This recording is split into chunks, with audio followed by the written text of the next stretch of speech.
Qué increíble, qué increíble es poder reunirnos esta mañana y poder estar aquí reunidos todos. Qué especial. Te damos la más cordial bienvenida aquí a nuestra región de Izcali, en la iglesia de aquí de la Ciudad de México y sus alrededores. De verdad, estamos muy animados de poder conectarnos. Y bueno, si ya has estado con nosotros, ya sabes, estamos en una serie que titulamos Mi casa será llamada Casa de Oración. Y en verdad hemos estado, esta ya va a ser nuestra cuarta clase, hemos estado viendo y aprendiendo, y mi deseo más grande es que podamos juntos poder entender la importancia de la oración en nuestras vidas. Hemos hablado que es el motor de la vida cristiana. Cuando pasamos situaciones y cuando no las pasamos, oramos, pero necesitamos aprender, ya vimos en Jesús, ¿verdad? Como Él nos llama a orar, nos llama a hacer de la oración una prioridad de nuestra vida, pero también nos enseña cómo hacerlo, ¿verdad? Vemos cómo Él se somete a Dios, se pone en oración, completamente dejando que se haga la voluntad de Dios y no nuestra voluntad, como nosotros muchas veces lo vemos, ¿verdad? Básicamente, a veces cuando estamos en estos tiempos preguntamos, bueno, ¿por qué orar? ¿Por qué debo de orar? ¿Para qué debo de orar? ¿Verdad? Y bueno, necesitamos entender, necesitamos comprender, hermanos, que esto no podemos orar como un ritual de cosas que sabemos hacer, que sabemos que tenemos que cerrar los ojos y empezar a hablar a Dios. Necesitamos entender y vaciar nuestro corazón. Necesitamos realmente entender quién es Dios. Y tú sabes, Dios es omnisciente, Dios es omnipotente, Dios es omnipresente. Dios tiene el conocimiento perfecto. Dios sabe todo. Dios no necesita que le digamos ni le pidamos consejo de ninguna situación. Dios es todopoderoso, es perfecto, no necesita nada absolutamente porque Él lo puede realizar hasta lo más imposible, Él lo puede hacer. Y Dios está en todo lugar, en todo momento. En este momento está con nosotros. Cuando salimos, está con nosotros. O sea, no podemos olvidar que es a Él a quien oramos, que es a Él a quien clamamos, que obviamente a través de su Hijo Jesús hemos aprendido a tener esa comunicación como Él nos enseñó, y necesitamos, como Jesús, vaciarnos completamente. A mí me encanta porque en toda la Biblia vemos hombres y mujeres que oraron, se determinaron y vieron el poder de Dios actuar de una manera impresionante. Tú y yo necesitamos entender mucho ese plan que Dios tenía para nuestras vidas, ¿verdad? Que pudiéramos comunicarnos con Él. Y a mí me encanta Job porque Job nos enseña mucho, ya después estudiaremos de él, pero vamos a ver un versículo de él ahí en Job 42, capítulo 42, en el versículo 3 dice: ¿Quién soy yo para dudar de tu providencia, mostrando así mi ignorancia?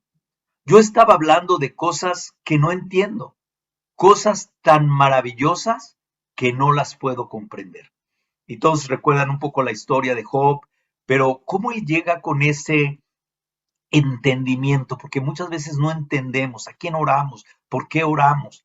Jesús es perfecto, Dios es perfecto. Necesitamos orar y clamarles, pedirles que estén con nosotros, nos protejan y agradecer lo que ellos han hecho en nuestras vidas, lo que Dios está presente en cada momento. Jesús está en cada situación de nuestra vida. Pero me encanta cómo dice Job: yo estaba hablando de cosas que no entiendo. Y yo creo que lo más importante en la vida cristiana es poder entender quién es Jesús, poder entender lo que hace en nuestras vidas, poder comprender cómo somos tan imperfectos, pero a través de Él podemos transformarnos y ser personas diferentes. Dios tiene el conocimiento perfecto, nuestro conocimiento es limitado, y lo mejor para poder entender quiénes somos, necesitamos acercarnos a Él, y eso es a través de las oraciones que vamos a poder entenderlo. Hoy la clase se titula Oraciones poderosas nos acercan a Dios, y no debes de tener ninguna duda, las oraciones poderosas nos acercan a Dios. Vamos a estar en el libro de Samuel y vamos a ver un pasaje, bueno, vamos a ver un pasaje que es increíble, pero vamos a poner todo en manos de Dios. Y recuerda, siempre nuestra oración depende de que entendamos a quién oramos, por qué oramos, para qué oramos. Eso es tan importante. Entonces acompáñame, vamos a hacer una oración. Padre Dios, Señor Todopoderoso, en esta mañana que estamos reunidos, queremos primeramente agradecerle por su infinita bondad. Gracias Dios porque en nuestra ignorancia, en nuestra falta de entendimiento, a veces no comprendemos lo maravilloso ante quién tenemos el privilegio de orar, de clamar, de acercarnos. Y yo agradezco que hoy nos permite a este grupo de personas poder comunicarnos con usted, que a través de su palabra nos va a dar dirección para poder comprender, para poder aprender, para poder acercarnos más a usted. Bendiga por favor esta reunión, bendiga este tiempo, bendiga a nuestros hermanos, nuestros amigos, nuestros familiares, para que, Padre, en estos tiempos tan difíciles, usted siga cuidándonos, usted siga estando en nuestra vida y no se separe, sino siga guiándonos cuando nosotros a veces somos tercos, necios y no entendemos todo el plan maravilloso que usted tiene. Que nuestras oraciones lleguen a usted como aroma agradable cada día, pero principalmente que nos puedan conectar siempre entendiendo quién es usted, Padre. Gracias por este tiempo, gracias por todo lo que nos da y dejamos todo en sus manos, en nombre de su Hijo Jesús. Amén. Oraciones poderosas nos acercan a Dios, sin duda. Esto es algo que vamos a ver. Vamos a estar en el primer libro de Samuel. Si quieres tener ahí tu Biblia, te voy a poner las escrituras, pero para que puedas estar viendo, a veces cambio la diapositiva y ya no vemos las mismas. Pero vamos a empezar ahí en el capítulo 4. Este pasaje impresionante, ¿verdad? Me encanta cómo Dios nos habla a través de su palabra. Y dice, la palabra de Samuel llegó a todo el pueblo de Israel. En aquellos días, los israelitas salieron a enfrentarse con los filisteos y acamparon cerca de Benézer. Los filisteos que habían acampado en Afec desplegaron sus tropas para atacar a los israelitas. Se entabló la batalla y los filisteos derrotaron a los israelitas, matando en el campo a unos 4,000 de ellos. Cuando el ejército regresó al campamento, los ancianos de Israel dijeron, ¿por qué nos ha derrotado hoy el Señor por medio de los filisteos? Traigamos el arca del pacto del Señor que está en Silo, para que nos acompañe y nos salve del poder de nuestros enemigos. No sé si has leído este pasaje completo, lo vamos a estar estudiando en los primeros capítulos aquí de Primera de Samuel, pero Samuel fue considerado el último de los jueces y el primero de los grandes profetas. La mayoría lo identifica más como el profeta y vemos obviamente con la historia de David y Saúl, obviamente conocemos mucho acerca de él, pero la mayoría lo identifica más como el profeta. En su época, en la época que estamos ubicando aquí este pasaje, es una época donde los israelitas constantemente estaban en batalla contra los filisteos. Tú ya sabes, has oído o has leído en las escrituras cómo ellos los acosaban, estaban en la pelea completa, fueron sus enemigos de Israel, el principal enemigo de Israel por todo este tiempo. A lo mejor no entendemos bien de qué está hablando, ¿verdad? Cuando dice, a ver, está la batalla, 4,000 han perecido, 4,000 israelitas. Obviamente los sacerdotes dicen, traigamos el arca del pacto. Y cuando vimos eso, tal vez lo que viene a nosotros, o depende de la edad que tengas, ¿verdad? Va a venir esta película, Harrison Ford, o viene Los Cazadores del Arca Perdida, ¿verdad? Y nos identificamos como ellos buscando y vimos ahí, ¿verdad? Pero es muy diferente, será algo muy, muy diferente, pero aún ahí lo manifiestan, ¿verdad? El arca que era muy poderosa, ¿verdad? Tratan de, pues demostrarlo un poco de cómo era y cómo era lo que significaba, ¿verdad? La Biblia nos enseña, y el arca era un instrumento que los israelitas lo veían y completamente representaba la presencia de Dios. Ahí te pongo la escritura en Hebreos capítulo 9, versículo 3 al 5, nos habla de lo que contenía el arca. El arca, dentro del arca contenía, ya todos recordamos cómo Dios le encargan que construyan el arca, da las dimensiones, todo cómo debe de ser, impresionante, ¿verdad? Ese pasaje es increíble, pero luego en el Nuevo Testamento nos dice también lo que estaba, también en el Antiguo nos lo habla, estaba el maná, estaba el bastón de Aarón, estaban las tablas de la alianza, todo esto se encontraba dentro del arca Y por eso era representaba para ellos la presencia de Dios sin duda. Vemos varios eventos que para nosotros tal vez hoy no lo entendemos, algún día lo comprenderemos en toda su magnitud, pero recuerda, por eso empecé con la escritura de Job, hay cosas que nosotros no entendemos, no nos imaginamos el poder tan grande de Dios, pero yo creo que esta era una parte para mostrar el poder de Dios tan fuerte. Pero fíjate lo que pasa en el pasaje. Lo increíble es que están en la batalla, pierden, los israelitas mueren 4,000 personas, 4,000 israelitas mueren. Entonces los sacerdotes dicen, ¿qué pasó? ¿Qué podemos hacer? Bueno, vamos a traer el arca del pacto y entonces ya Dios va a darnos ahí la victoria. ¿Qué piensas? ¿Funcionó? ¿Habrá pasado? ¿Qué sucedió con esto cuando dice, traigamos y vamos a ver lo que Dios va a hacer? ¿Funcionó? Bueno, vamos adelante en el capítulo 4, seguimos leyendo en el versículo número 10. Fíjate lo que dice. Entonces los filisteos se lanzaron al ataque, y te dejo los pasajes para las escrituras, perdón, para que tú vayas, después lees toda la historia, no podemos leer todo porque aquí estaríamos todo el día, ¿verdad? Estudiando, pero ya después tú lo puedes leer. Pero fíjate, dice, entonces los filisteos se lanzaron al ataque y derrotaron a los israelitas. Ah, caray, no funcionó. Dice, los cuales huyeron en desbandada. La matanza fue terrible, terrible. Pues los israelitas cayeron 30,000 soldados de infantería. Además fue capturada el arca de Dios y murió Ofni y Finés, los dos hijos de Eli. Qué impresionante pasaje. Fíjate, obviamente no funcionó. Con el arca, sin el arca, habían muerto, ¿cuántos? 4,000. Con el arca murieron 30,000. O sea, el llevar el arca no funcionó en nada. Los filisteos ganaron y aparte aconteció lo que Dios le había dicho a Elí, que iban a morir sus hijos por su maldad y la manera como se comportaban. Y aquí sucede en la batalla, mueren los dos hijos de Elí, como dice ahí, Ofni y Finés, mueren cumpliéndose lo que él decía. Pero lo impresionante es que no funcionó. Y a veces leemos, pero no entendemos qué pasaba. Imagínate qué sintieron.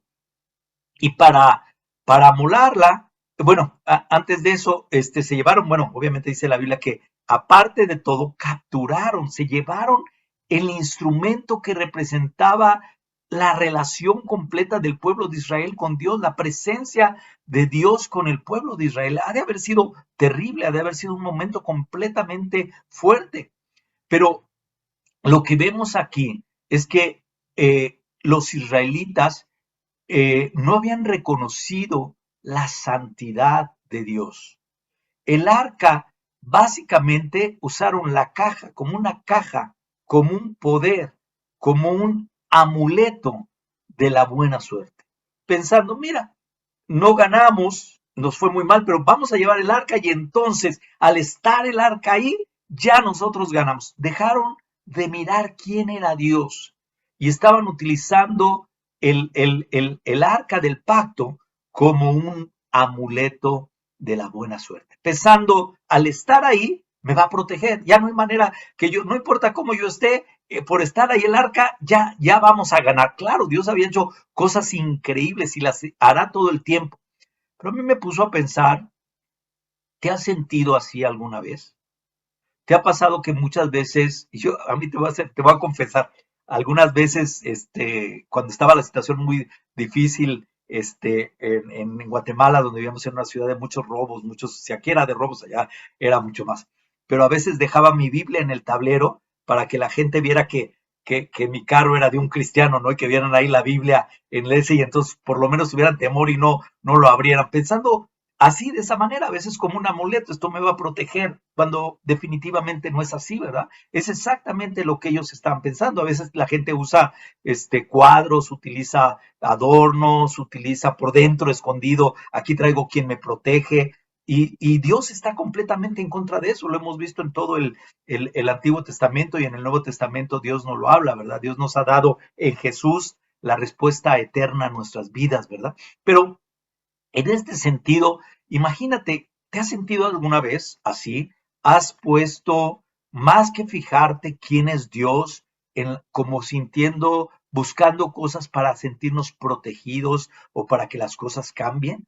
Ellos estaban aquí sin duda tratando de ganar, habían perdido mucha gente, pero era un símbolo, no garantizaba la presencia. ¿Por qué? Porque se enfocaron en las apariencias y no en la realidad.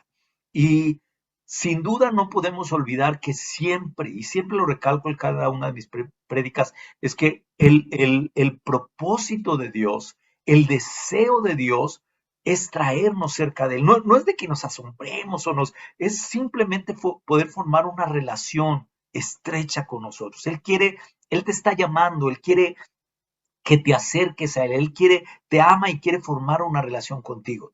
Pero ellos solo querían, los israelitas en este momento estaban tan perdidos del poder de Dios, tan perdidos de quién era Dios, que lo querían usar como una máscara para ganar, como una careta en la batalla. Y la pregunta que podemos hacernos es, ¿qué buscamos hoy? ¿Por qué nos conectamos? ¿Por qué leemos la Biblia? ¿Por qué oramos? ¿De verdad queremos estar cerca de Dios? ¿O simplemente queremos como, bueno, Dios nos va a proteger, Dios nos va a cuidar, es que vengo porque Dios me va a sacar de los problemas? Es triste. La mayoría de las personas busca a Dios para salir de un problema.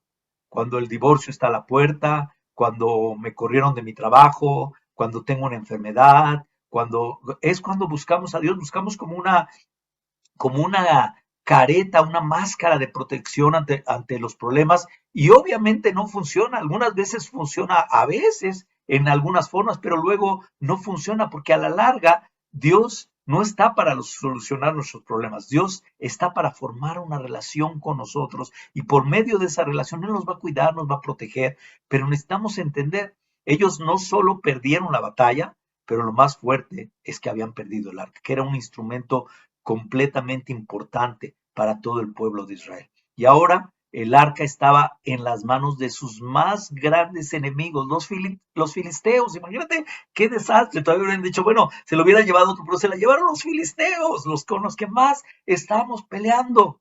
Y los filisteos, cuando agarran el arca, y lo vamos a seguir viendo ahí, por te decía, tú vas leyendo los capítulos, el pasaje, llevan el arca y la meten en el templo de su Dios. Este es el Dios que ellos, era el principal, tenían muchos dioses, pero este era el principal, el Dios Dagón.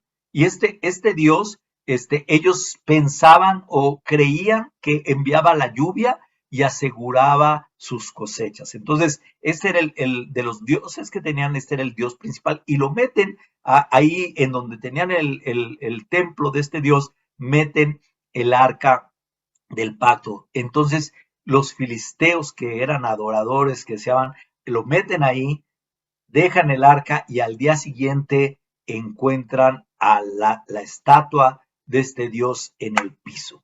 Y es impresionante, esto sucede dos veces, o sea, dos veces, otra vez la levantan, la primera vez se cae, la levantan y luego la colocan y vuelven a cerrar, y al siguiente día está, y ahora está la cabeza rota.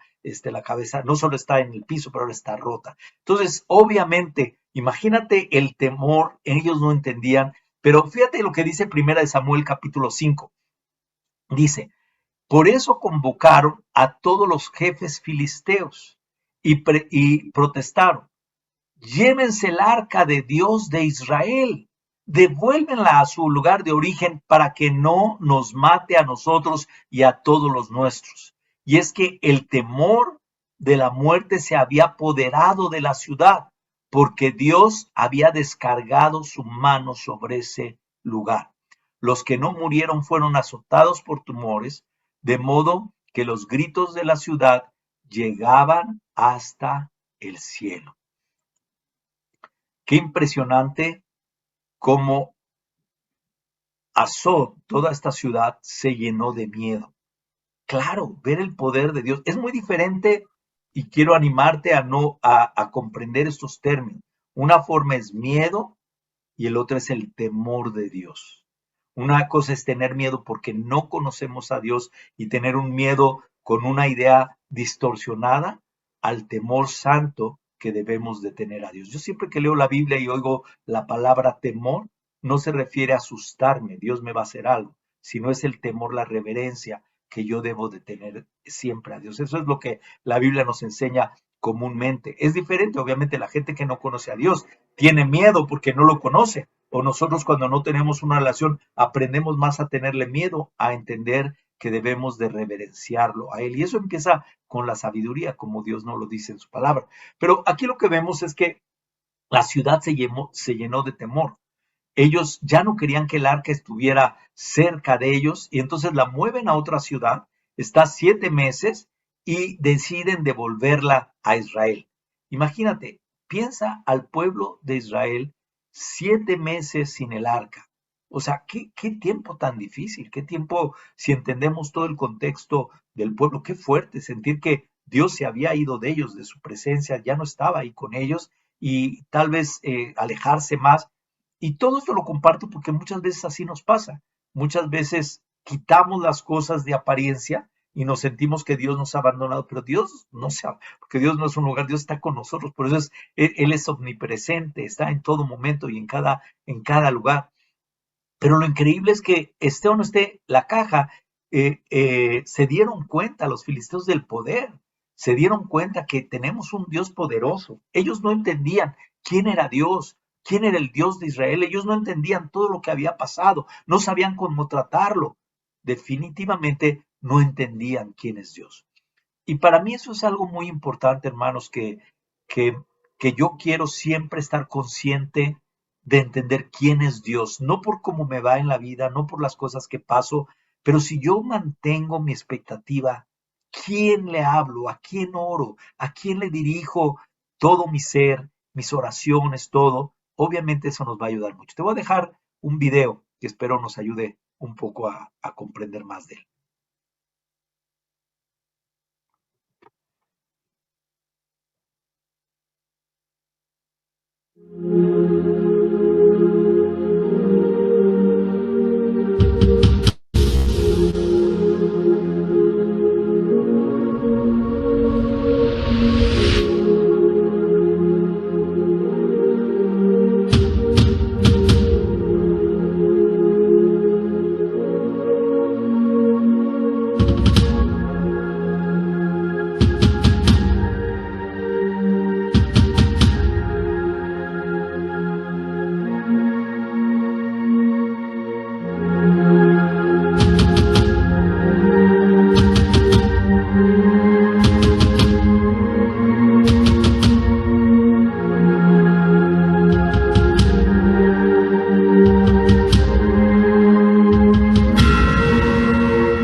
Dios, Dios, Dios.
entiendes quién es Dios, puedes comprender su poder.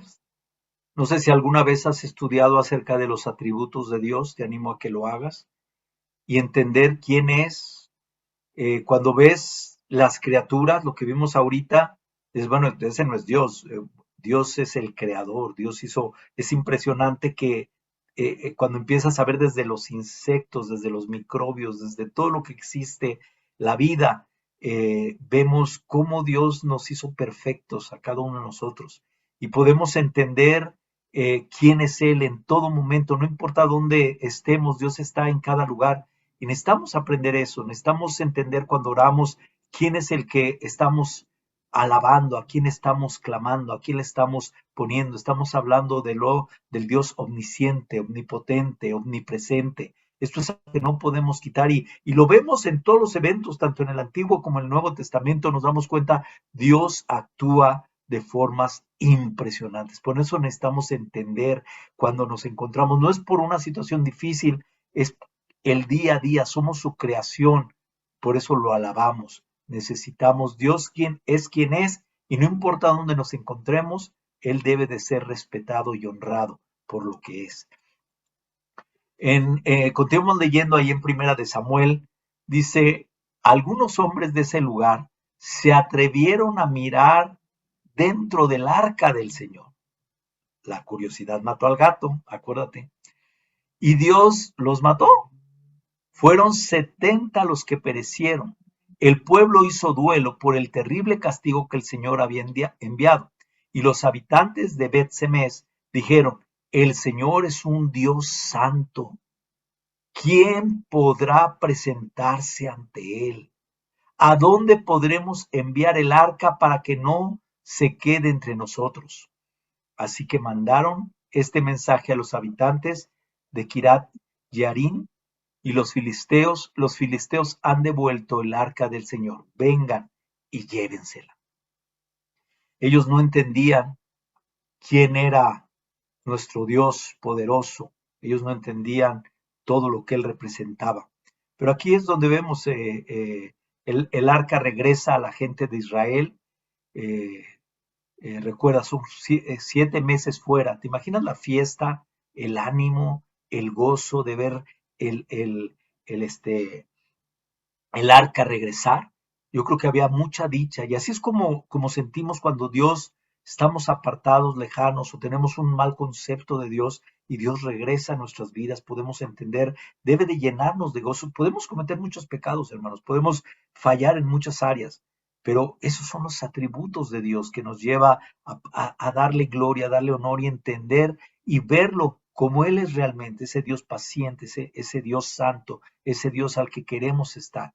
Y obviamente, sin duda, ellos querían estar en la presencia de Dios, realmente desearían estar ahí de alguna manera, pero hay que aprender cuál es la forma como nos debemos de acercar a Dios. No es solo decir, ya está ahí.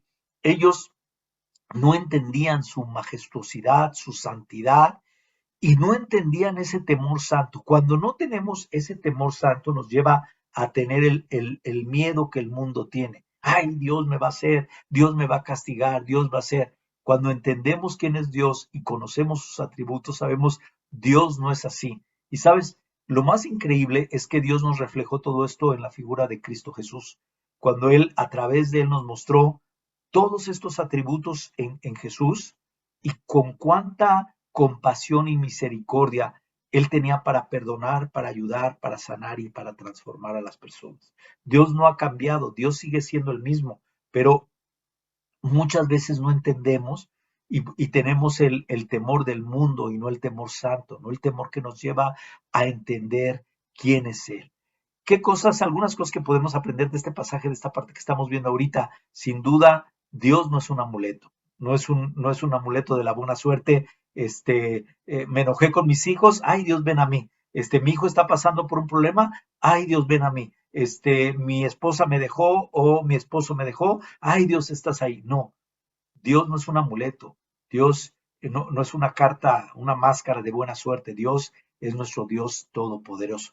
Muchas veces tratamos de manipularlo para hacer nuestra voluntad y no buscamos hacer la voluntad de Dios. Y ya lo vimos en la clase pasada donde hablamos y veíamos cómo hacemos planes y poníamos todo, pero Dios tiene la palabra, ¿verdad? Algo que nos lleva a entenderlo es precisamente Dios debe de ser temido, o sea, honrado, debe ser respetado, debe de ser reverenciado. Estemos en una reunión en la iglesia como congregacional o estemos en nuestra habitación solos en alguna actividad. Cada momento que nosotros tenemos debemos honrar a Dios por todo lo que es, respetarlo y reverenciarlo. Y nos distanciamos de Dios cuando vemos eso, en lugar de confrontar la verdad de los corazones. Cuando nos sentimos con estas situaciones, como hicieron ellos, no lo queremos, queremos como, no, mejor llévatelo porque me da temor, no, porque no entendemos quién es, porque no estamos entendiendo quién es Dios y lo que hace. Y a veces pasamos cosas difíciles en nuestra vida porque Dios nos está enseñando, Dios nos está transformando. Como les había compartido, estoy realizando mi maestría en estudios teológicos, ¿verdad? Y una de las tareas fue hacer una autobiografía de nuestra vida, ¿verdad? Y yo empecé a hacer todo un estudio, es muy difícil, me dieron 10 hojas y yo diría, Dios mío, ¿cómo voy a resumir toda mi vida, 57 años, en 10 hojas, ¿verdad? Y cómo desde el principio yo sentí a Dios en mi vida, cómo sentí que Dios desde muy pequeño me había llamado, pero muchas veces me distancié de él por no confrontar lo que había en mi corazón, por no enfrentar lo que había en mi corazón, en lugar de entender quién es Dios. Y eso nos pasa muy seguido, por eso es importante entender, y tú lo puedes hacer cuando tú analizas toda tu vida, te vas a dar cuenta cómo aún en los momentos más horribles que pasaste o que estás pasando, Dios ha estado presente. Y tú lo llegas a entender mucho tiempo después, tal vez no en el momento, lo llegas a entender después, pero Dios lo que nos enseña es que Él nunca se ha apartado de nuestro lugar, siempre ha estado con nosotros. Y yo creo que eso es algo que necesitamos entender. Aquí en el capítulo 7, versículo 2, dice que el arca permaneció en esa ciudad, Kirat Yarim, durante mucho tiempo. Pasaron 20 años y todo el pueblo de Israel buscaba con ansiedad al Señor. Fíjate, 20 años el arca había estado, permanecía ahí en la casa, lo puedes leer ahí en la Biblia, de Abinadab, ahí estuvo por 20 años en la casa de él, sin duda en base al conocimiento de Dios, pero la realidad es que necesitamos, el arca no estaba, aunque estuvo tanto tiempo ahí, el arca no estaba en el lugar correcto, el arca no estaba en el lugar donde debería de estar. ¿Y por qué lo hago? Porque así es donde nos hace reflexionar a nosotros. Muchas veces Dios no está en el lugar correcto, está en otras cosas, pero no está en lo más profundo, no está dentro de nuestro corazón. Y obviamente al estar en el lugar equivocado, con formas, ritos, tradiciones, amuletos, como podemos imaginar que lo hacemos. Y no quiere decir que tengas que traer un amuleto de la buena suerte, estoy hablando de muchas maneras como hacemos a Dios un amuleto de la buena suerte en lugar de ponerlo dentro de nuestro corazón. ¿Por qué? Porque cuando vienen los momentos difíciles, es ahí donde vas a ver dónde está Dios. Cuando tú te ves en una neblina y ves todo oscuro, tu panorama, tu futuro, es ahí donde puedes entender la santidad de Dios y cómo Dios está cuidándonos. Pero tristemente, cuando pasa eso, nos alejamos de Dios, nos movemos de donde Él está. Yo quiero preguntarte, ¿dónde has estado espiritualmente? ¿Dónde está toda tu fe? ¿Dónde está todo tu amor? ¿Dónde está toda tu convicción en Dios? Por eso es que hemos llamado a esta serie Mi casa será casa de oración, porque no podemos tener una relación con Dios si no oramos a Él. No podemos tener una cercanía o conocer a Dios si no conocemos de su palabra. Tú nunca vas a conocer los atributos de Dios si tú no tienes un estudio profundo de la palabra de Dios día a día, animándote, poniéndote, cuando lees y luego lo ves en la presencia y dices, wow, mira quién es Dios, claro, Él estaba ahí, Él ha estado conmigo en todo momento. Continuamos leyendo. Versículo 3 dice, por eso Samuel dijo al pueblo, si ustedes desean volverse al Señor de todo corazón, desháganse de los dioses extranjeros, de las imágenes de Astarte, y dedíquense totalmente a servir solo al Señor, y Él los librará del poder de los filisteos. Él no les dijo, miren, lleven el arca, no, Él les dijo, ustedes necesitan volverse a Dios de todo corazón. Necesitamos regresar hacia Dios. En la vida espiritual debemos de tener tiempos de estarnos renovando continuamente si queremos volvernos a Dios. Así dice, hagan a un lado todas estas ideas, todos esos pensamientos, todas estas tentaciones que has tenido, muévelas. Los israelitas respondieron e hicieron eso. Vamos a seguir leyendo aquí. En el versículo 5 dice, luego Samuel ordenó, si pueden apagar ese micrófono, luego Samuel ordenó, unan a todo Israel en Mizpa para que yo ruegue al Señor por ustedes. Cuando los israelitas se reunieron en Mizpa, sacaron agua y la derramaron ante el Señor. También ayunaron durante el día y públicamente confesaron, hemos pecado contra el Señor. Fue en Mizpa donde Samuel comenzó a gobernar a los israelitas. Y cuánta información nos da, ¿verdad? Cuánta información cuando entendemos, vemos, wow, mira todo lo que tuvo que pasar Samuel. Recuerda, Samuel era un joven que aún aquí va a estar aprendiendo, ahorita lo vamos a ver, pero sin duda él les estaba enseñando, los israelitas respondieron, tuvieron que hacer.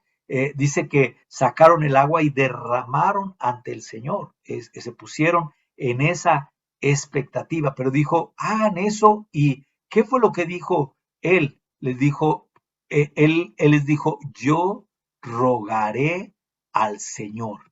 Yo rogaré al Señor. Él está clamando. Y es esto que dice la Biblia aquí, sacar el agua y derramarla ante el Señor. Básicamente, algunos teólogos piensan que esa acción de derramar el agua era símbolo de derramar sus corazones ante Dios. Exactamente lo que vimos, lo que hace Jesús en el Getsemaní. ¿Te acuerdas? Que Él se derramó completamente delante de Dios, aunque había lucha, obviamente sabía lo que iba a hacer, pero Él se derramó en el Getsemaní completamente, tuvo que orar 3 veces para ponerse en conexión con Dios y él derramó su corazón delante de Dios, aceptando su voluntad, haciéndola, aunque era difícil, pero tomándola y haciéndola. Entonces, imagínate, él les dice, yo rogaré, ¿y qué piensas? Ya me adelanté un poquito, pero bueno, te lo vuelvo a poner. Ahora ya está todo bien, ya se arregló toda la situación, ya todo quedó perfecto, todo saldrá. No, como tú sabes, como yo, como cristianos, como conocedores, cuando todo parece bien, cuando todo parece que ha sido solucionado, cuando las cosas más difíciles cambian, ¿qué sucede? De repente algo cambia y nos hace mover. ¿Qué sucedió aquí? Vamos rápidamente, un poquito más larga, ¿verdad? Capítulo 7, versículo del 7 al 9 dice, cuando los filisteos se enteraron de que los israelitas se habían reunido en Mizpa, los jefes filisteos marcharon contra Israel. Al darse cuenta de esto, los israelitas tuvieron miedo de los filisteos y le dijeron a Samuel, no dejes de clamar al Señor por nosotros para que nos salve del poder de los filisteos. Samuel tomó entonces un cordero pequeño y lo ofreció en holocausto al Señor. Luego el Señor luego clamó al Señor en favor de Israel y el Señor respondió. Fíjate qué simbolismo, ¿verdad? Samuel toma un cordero para poder salvar, hacer un holocausto a Dios que salve la vida de ellos, de la misma manera como Dios nos dio a Cristo, como vimos ahorita en la Santa Cena, para salvarnos eternamente, la forma como tú y yo podemos ser salvos. Pero lo increíble que vemos aquí es que los filisteos supieron que los israelitas estaban en esa ciudad, en Mizpa, y pensaron, vamos por ellos, estarán ahí, van a estar orando, van a estar ayunando, están preparándose para la batalla, así que les vamos a caer de sorpresa y vamos a atacarlos, pensando pues obviamente que de esa manera los iba a derrotar, ¿verdad? Para cambiar obviamente todo esto, cuando sientes que estás cambiando y aparece otra vez el enemigo, aparecen las tentaciones, aparecen con más fuerza, pues es ahí donde muchas veces ayunamos, oramos en estas situaciones difíciles que parece que no hay control. Pero mira qué interesante ahí en el versículo 8. Fíjate cómo dice, ya no le dijeron a Samuel, oye Samuel, ve por el arca, tráela y ponla ahí en la batalla. Ya no dijeron eso. ¿Qué le dijeron? La respuesta o lo que le pidieron fue, no dejes de clamar al Señor. Habían cambiado ese concepto, habían transformado. ¿Por qué quisieron? Se habían vaciado delante de Dios, se habían arrepentido, habían ayunado, habían confesado sus pecados, estaban, obviamente, ahora se daban cuenta, la única forma es porque Dios está aquí. Creemos plenamente que Dios nos va a salvar. Y por eso le dijeron, no dejes de clamar. Y Samuel, conforme a la época, ofrece este cordero en sacrificio a Dios, de la misma manera como Dios ofreció a Jesús para nosotros, para que tuviéramos tú y yo oportunidad a la vida eterna. Ahí en el versículo 10 dice, mientras Samuel ofrecía el sacrificio, los filisteos avanzaron para atacar a los israelitas, pero aquel día el Señor lanzó grandes truenos. Recuerda, es un Dios poderoso contra los filisteos. Esto creó confusión entre ellos y cayeron derrotados ante los israelitas. Qué increíble victoria, ¿no? Qué increíble victoria de pensar, Dios se puso ahí. ¿Quién estaba orando? ¿Quién estaba orando? Samuel, poderosamente. Las oraciones poderosas nos llevan a la victoria. Las oraciones de verdad así, de esta forma como estamos estudiando, a la diferencia de por una conveniencia, por una necesidad, nos lleva a la victoria. Y Dios es lo que estaba haciendo aquí. Les dio una gran victoria. ¿Y qué podemos aprender todos de todo esto? Podemos aprender, aún Samuel tenía que aprender algo. Fíjate qué interesante, versículos 12 y 13. Después Samuel tomó una piedra, la colocó entre Mizpa y Sen y la llamó Ebenezer. El Señor no ha dejado de ayudarnos.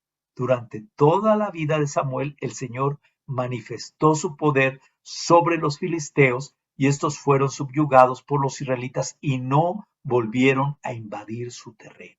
Fíjate, durante la época de Samuel, todo esto aconteció.